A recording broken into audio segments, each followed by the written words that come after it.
Hey guys, welcome back to Lavender and Lattes, or for those of you that are new around here, welcome. My name is Michelle. Today we're going to be going over what I did after bringing these two Philodendron painted ladies home after purchasing them on Facebook Marketplace.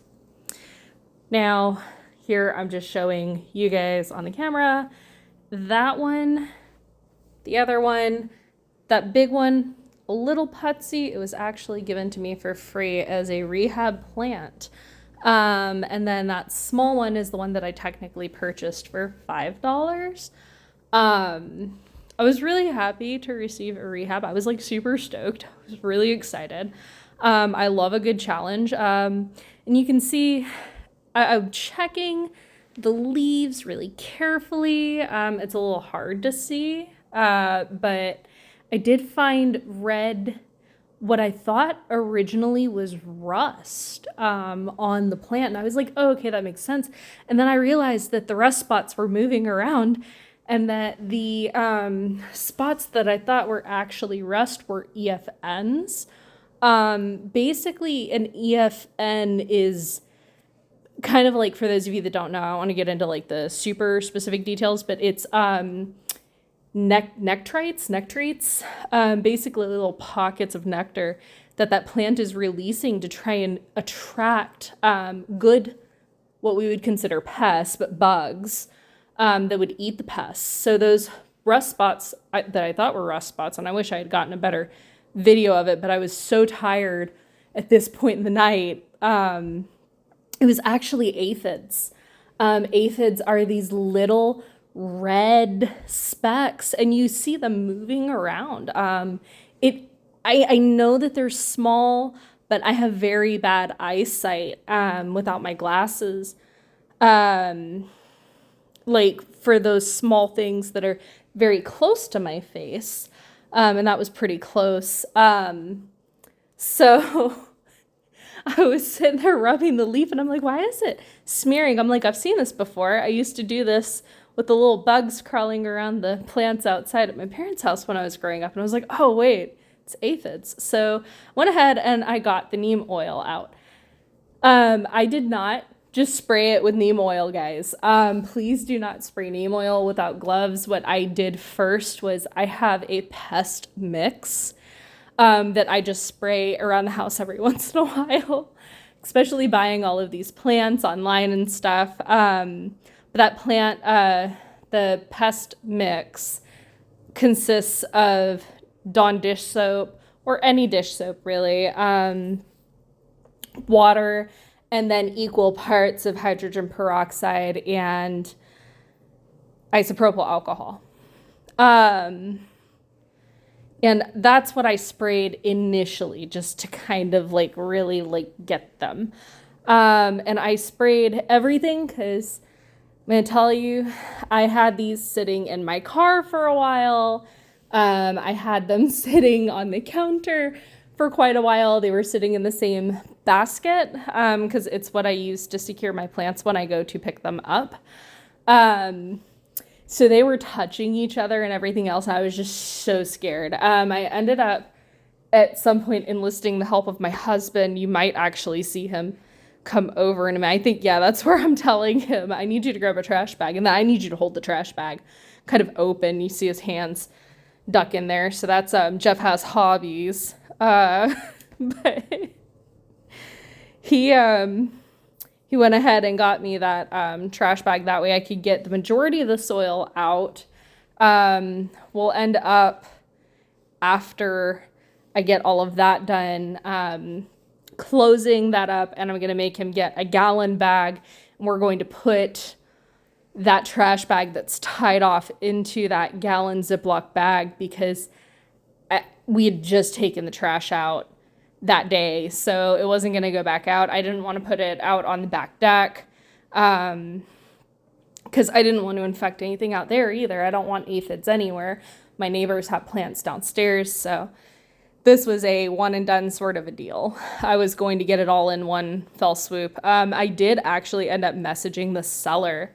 And I talked with her about it. I was like, hey, so I'm not, like it's neither here nor there to me at the end of the day. I'm just happy I caught it before I like threw everything in with my own plants. But your rehab plant was literally covered in aphids, and she went and looked it up, because she was like, oh my god, like I had no idea, like I didn't even know like what those were. I was just wondering why the plant was dying, and like somebody who was more experienced would be able to take care of it, blah blah blah. Like I'm like, yeah. So I was like, you're gonna want to check every single one of your plants that it was around, because if it was in your personal collection, there's probably aphids everywhere else. And she's like, well, how do I treat this, that, and the other? And I was like, look, like I would swear by Dawn dish soap and water, if you don't already have neem oil on hand, or you can get the neem oil pre-mixed. I like told her like where I got mine, because she doesn't live too far away. And I was like, like go there, get this product, use it as directed, and then make sure you're not exposing your plants to any light for about 24 hours. Like I was so scared the first time I used neem oil, and I used it more because I thought that I had rust. But pause that thought for a second. That is the plant completely washed off. I don't think at any point in time I actually like show like what I'm doing in the sink. But basically I'm trimming all of the roots that need trimmed and stuff like that. Trying to knock off the majority of the soil. I came back to show you guys that is the rescue or the rehab, and it wasn't just suffering from aphids infestation and damage. It was also suffering root rot from the bottom. So it was being attacked from both sides. That one I went through and like it literally soaked in dish soap, but I washed it multiple times. Each leaf really got in there with the hose in my kitchen sink. But the only saving that plant was to actually chop it up. So I'll end up taking it back to the sink. And this is where I'm kind of showing you, the putsy looking leaves. It has potential. And I'm also trying to figure out where I want to cut, stuff like that. But anyways, going back, where I think I was the neem oil. I'm using it originally because I thought that my Philodendron White Princess had rust. And it scared me. And then come to find out, I'm pretty sure it's just EFNs. This reset that you see now is after I paused the video because I knew it was just going to take so much longer filming like literally every part of this. So I did hit the pause button. And what I did was I cleaned down my entire table. Like I seriously sterilized it. And I sterilized everything else around it. I sterilized the sink. I sterilized everything I was working with at that point once the plants were clean and they were put in a safe location.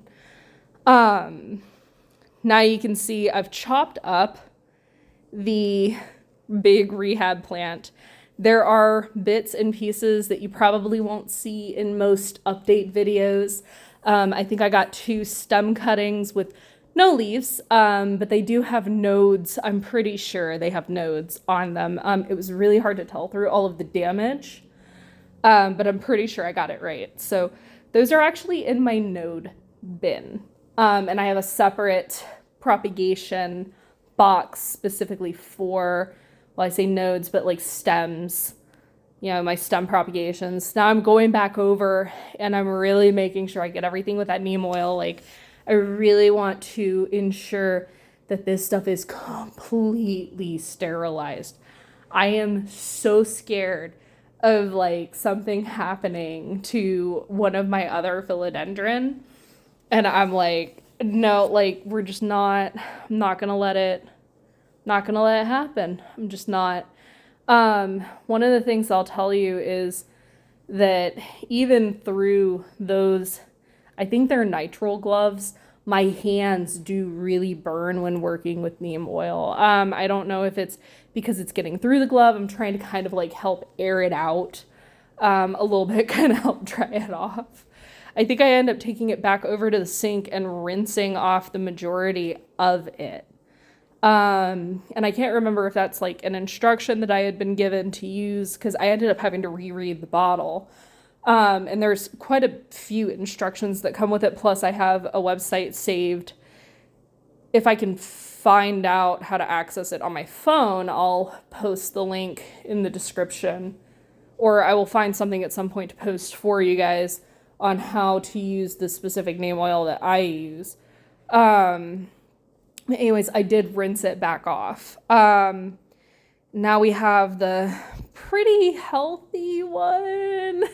It's got a few areas that were just kind of like, I don't know if it wasn't, being watered enough, it was being watered too much.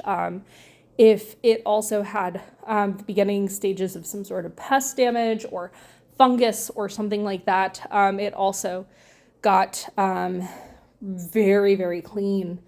And there I'm just trying to get out, big chunks of perlite, because the soil that she had it in was extremely like perlite, chunky, heavy. And those chunks just kind of get lodged in odd spots, and then it's hard to see new growth. I'm afraid it's going to prevent new growth because it's stuck in there. So I just want to make sure it's pretty well cleaned out. I use finer granules of perlite, if you will. I'm going to end up, I know this for a fact because I'm recording over this on Tuesday. Tomorrow is Wednesday, and that is when I get my new containers that I can turn into pots. And I know that this is sitting kind of wonky in the pot that I have it in right now, that I put it in this video. But it was just to get us by.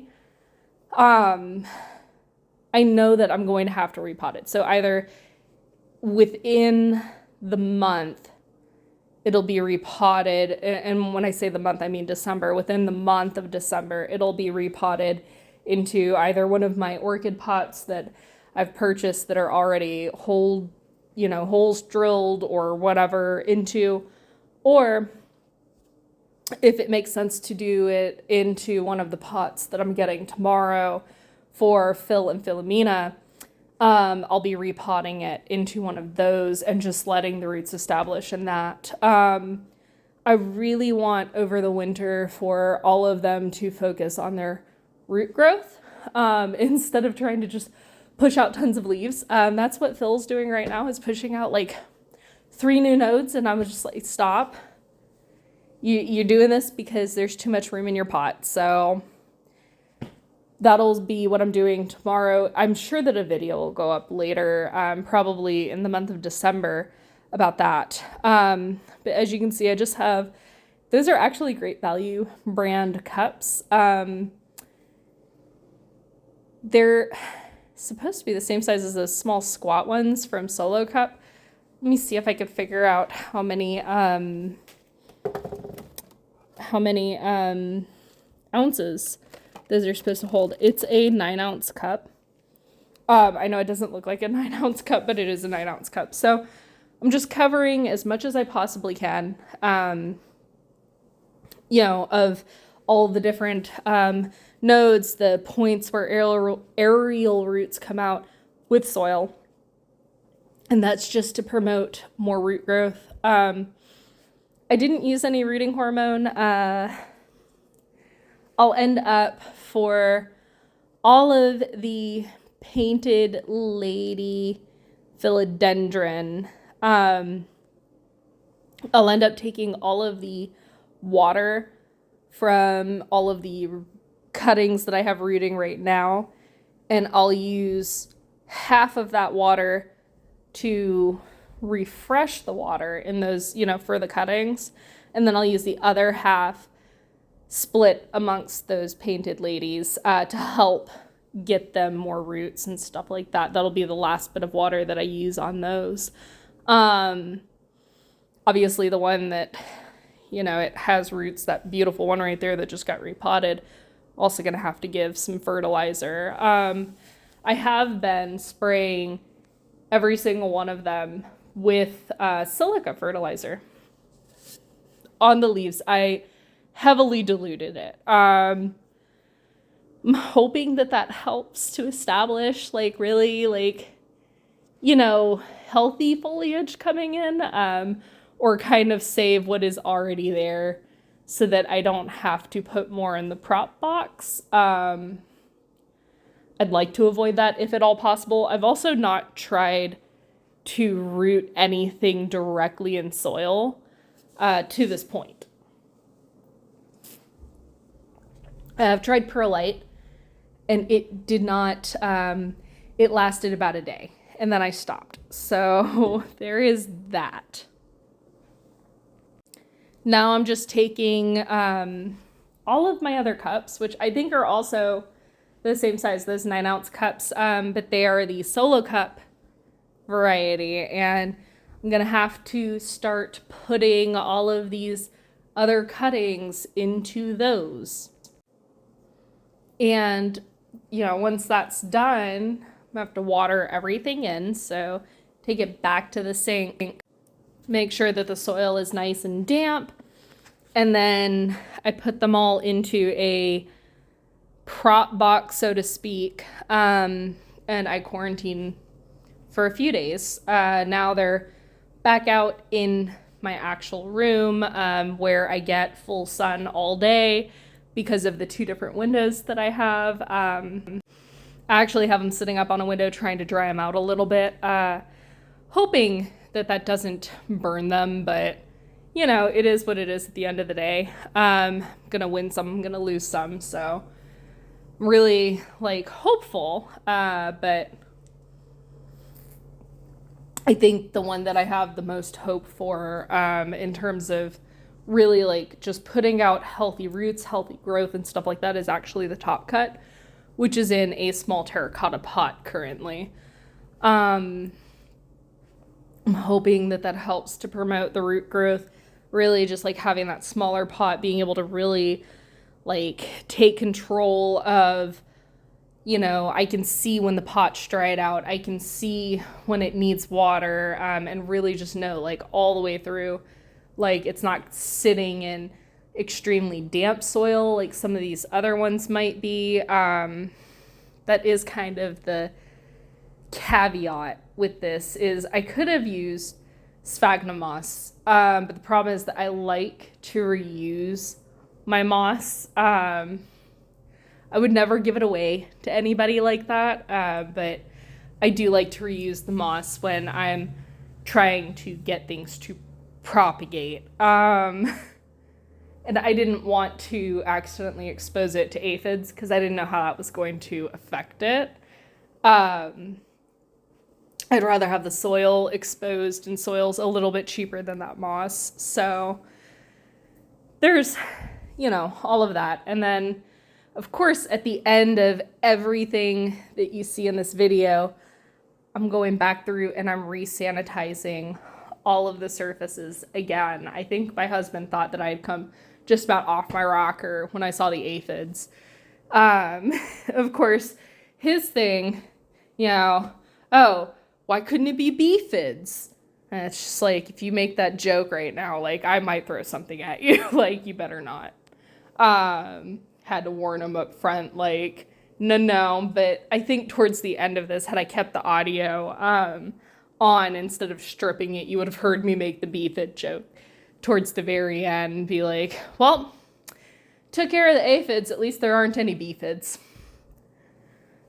But you see, there's that little terracotta pot, and it I